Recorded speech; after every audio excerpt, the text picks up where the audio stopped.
Der Teig ist jetzt gegangen.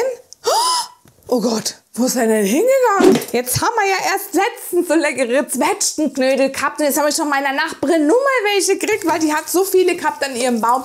Und ihr wolltet ja einen Zwetschgendatschi, den habt ihr euch so gewünscht. Ihr habt es mir ja geschrieben, habe ich mir gedacht, dann machen wir den. Und die Zwetschgen entstehen ihr am besten folgendermaßen. Ihr schneidet die hier auf der Hälfte ein, fahrt einmal hinten rum bis ganz durch. Dann setzt ihr nochmal an, macht oben so ein kleines Kreuz. Und dann kann man die wirklich ganz toll entsteinen. Denn wir brauchen ja nachher, wenn wir die später auf den Teig legen, so ein paar hübsche Spitzen oben drauf. So, als erstes geben wir mal jetzt unsere Zwetschgen in die Rührschüssel. Das machen wir natürlich nicht, denn zuerst kommt das Mehl in die Schüssel. Und jetzt müssen wir uns dann ein bisschen Butter und Milch in einem Topf erwärmen. Aber dabei achtet darauf, dass es handwarm ist und nicht zu heiß, sonst verbrennt euch später die Hefe. Die genauen Mengenangaben, die schreibe ich euch wie immer in die Infobox. Dann machen wir uns hier in dem Mehl eine kleine Mulde. Und da krümel ich jetzt dann die Hefe rein, weil wir machen ja einen lecker Hefeteig, ne? Ein bisschen was vom Zucker drauf. Und dann nehmen wir ein bisschen von der Flüssigkeit, geben die dazu und verkneten das einfach mit den Fingern schön mit ein bisschen Mehl dazwischen. Dann machen wir uns nämlich jetzt einen Vorteig. Und dann decken wir unser Schüsselchen ab und lassen den Teig 20 Minuten an einem warmen Ort gehen.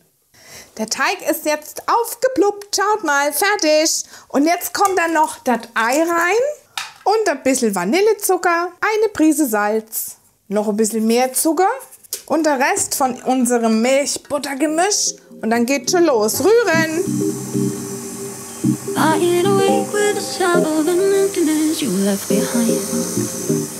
Und jetzt guckt mal, der Teig ist jetzt so richtig schön fest.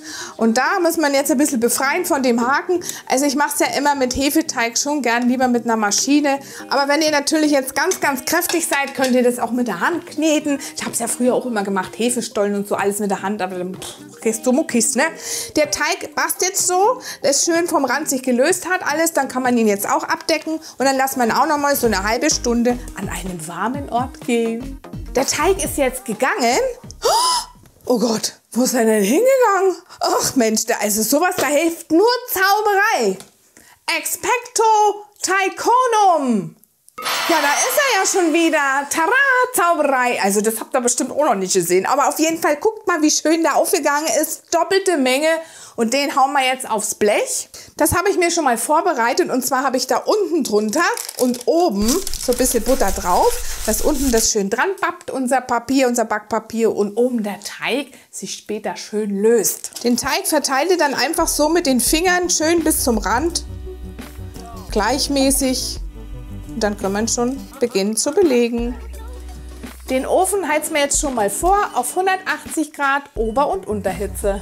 Jetzt legt ihr dann die Zwetschgen so in einer Reihe untereinander schön aufs Blech und stellt sie so ein bisschen an, nicht so ganz platt, dann kriegt das Ganze später ein super tolles Gesicht. So, Blech ist voll und jetzt machen wir uns noch ein paar lecker Streusel und zwar aus ein bisschen Zucker, Butter und Mehl, ein klein bisschen Vanillezucker, Zimt und Zucker. Und das einfach mit den Händen vermengen. Und die verteilen wir jetzt schön großzügig auf unserem leckeren Zwetschgendatschi. Ein bisschen feinere erst und dann schaut ihr halt auch, dass ihr dann noch ein bisschen gröbere nehmt. Also ich persönlich mag ja am liebsten den Zwetschgendatschi mit so einem richtigen Hefeteig. Es gibt ja auch noch einen Quarkölteig. Ich weiß nicht, was ihr da bevorzugt. Schreibt es mir doch mal unten rein. Und vor allen Dingen, wo kriegt denn ihr dann eigentlich eure Zwetschgen her? Also ich habe es ja von meiner Nachbarin gekriegt, gell? Und ja, im Supermarkt kann man die kaufen. So regionale Ware gibt es ja auch, so Zwetschgen schon und so. Oder vom Bauern. Schreibt es mir doch mal unten in die Kommentare. Und jetzt ab in den Ofen.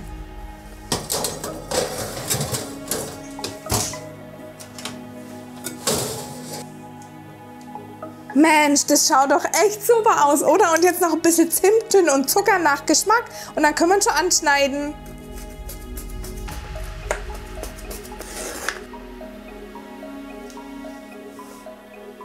Und für mich muss da unbedingt immer noch so ein Schlag Sahne mit drauf. Oh, herrlich.